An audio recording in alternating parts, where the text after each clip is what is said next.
Bentrovati, io mi chiamo Flavian e benvenuti in questo spazio dove parliamo di astrologia come strumento di guida nella nostra vita.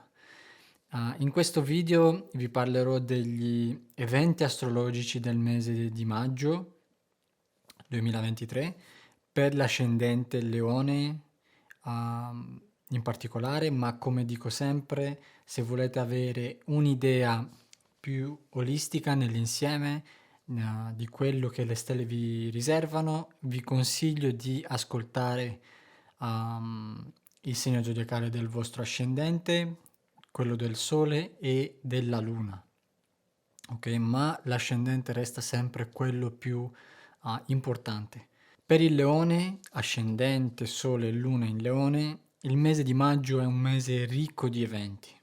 Ok, c'è Mercurio che torna diretto, c'è un'eclissi lunare nel segno dello Scorpione molto importante, Giove che dopo 12 anni entra nel segno del Toro, Marte anche lui cambia segno ed entra nel vostro segno, il Sole entra nel segno dei Gemelli e Venere invece nel segno del Cancro. Ma vediamo un po' più nel dettaglio cosa ci riserva il mese di maggio per i Leoni. Il mese di maggio inizia con Mercurio retrogrado nel segno del Toro nella vostra 10ª casa, ok? Per cui Mercurio può portarvi a ripensare alla vostra professione, a rivedere l'impatto che volete avere nella società e lo scopo della vostra vita, ok? Magari vorreste cambiare professione e l'immagine che presentate nella società e quindi prendere delle decisioni in questo senso.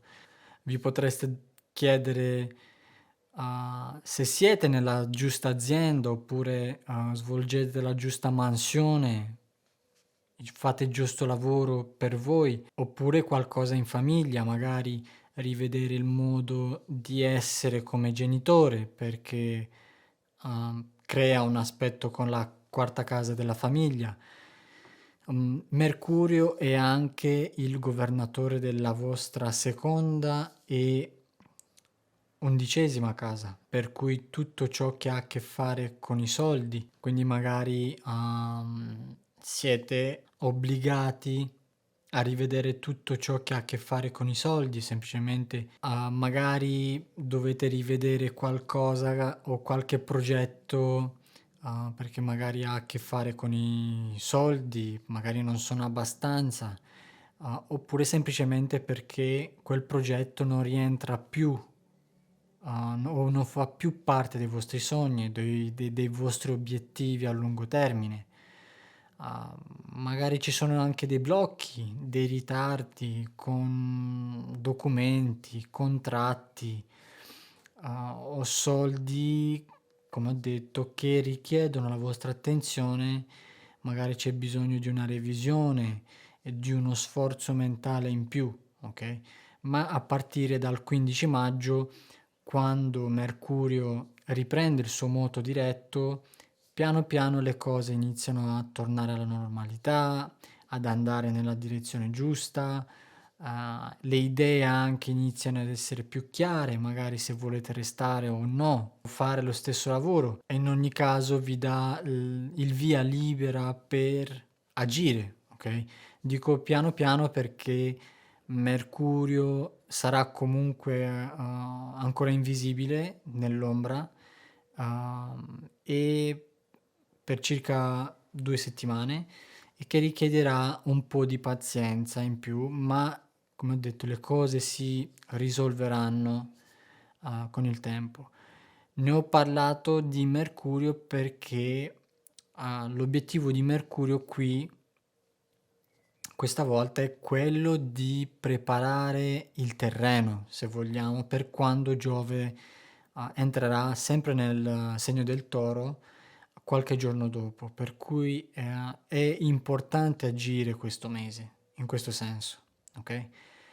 Il 5 maggio invece abbiamo un'eclissi lunare nel segno dello Scorpione nella vostra quarta casa, ok? Che è la casa della famiglia, della casa stessa, per cui qualche leone potrà cambiare residenza o qualcuno può uscire dalla vostra casa o semplicemente potete scoprire delle informazioni importanti sulla casa, ok? O sulla famiglia, i vostri antenati o la vostra infanzia, ok?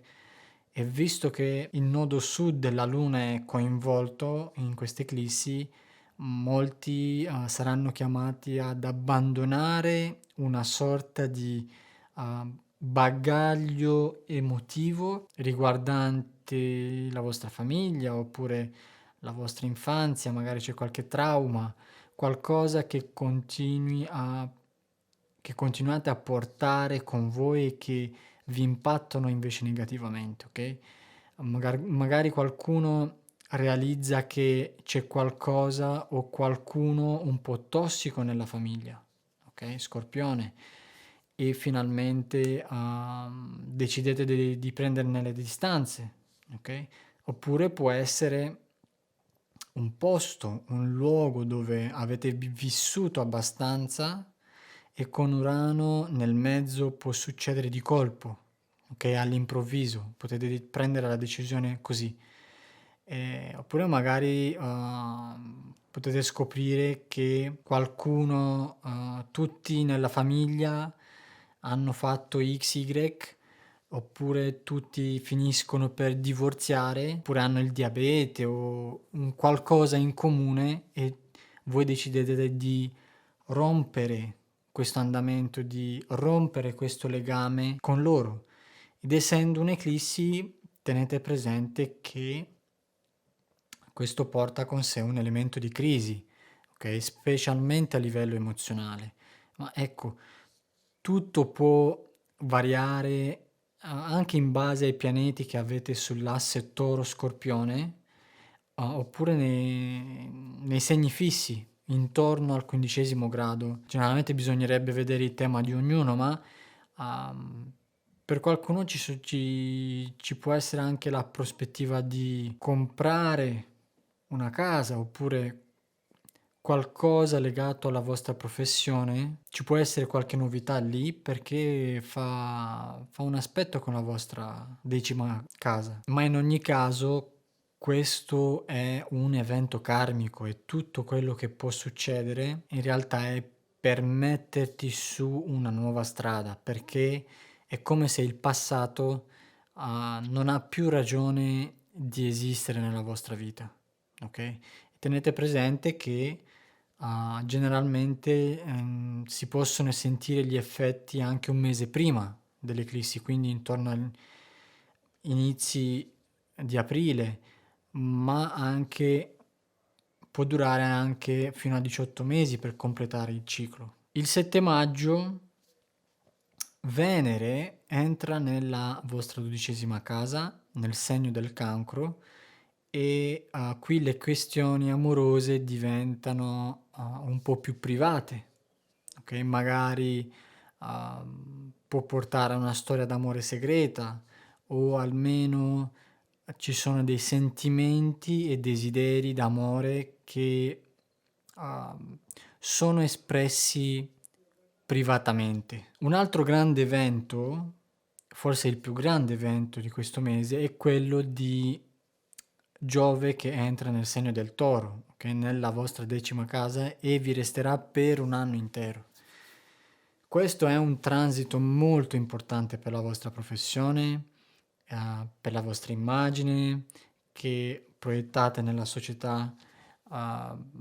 Magari qualcuno riceverà qualche riconoscimento importante nei prossimi 12 mesi con Giove qui, oppure ricevere una promozione o ricevere delle opportunità di lavoro altrove. Una domanda: attraverso quale professione posso rendere il mondo un posto migliore? Questa è una domanda importante. Giove rappresenta anche la vostra quinta casa, dei figli, e l'ottava casa. E qualcuno qui con Giove può diventare genitore, perché in decima casa il vostro statuto cambia, ok? E la decima casa crea anche un aspetto con la quarta casa della famiglia. Oppure Giove vi offre l'opportunità di diventare una figura di spicco nella società, condividendo informazioni e il proprio sapere su temi come lo sport, il business oppure gli investimenti, ok? L'ottava casa è la casa dei rischi, magari condividere informazioni su delle ricerche che avete fatto in passato, ok? Per tutti i leoni che vorranno avviare una nuova attività in proprio, questo è un ottimo periodo perché riceveranno il riconoscimento e l'attenzione giusta per quello che fanno, e al leone non dispiace essere al centro dell'attenzione, per cui è molto positivo per voi. In più, i leoni avranno anche più coraggio e fiducia in loro stessi, ok? A occupare posizioni importanti, ad avere più responsabilità, magari come manager o amministratore di una società, per esempio. Perché no? Ma bisogna anche saper approfittare delle opportunità che Giove vi dà in questo periodo, approfittando anche della luna nuova del 19 maggio per seminare le prime intenzioni su tutto quanto detto su Giove in Toro. Da segnalare anche Marte che il 20 maggio entra finalmente nel vostro segno dopo 2 anni e vi resterà fino al 10 luglio per circa 7 settimane. E Marte qui vi invita a lavorare di più sul vostro corpo e sulla vostra immagine, a iniziare magari un nuovo sport, perché no?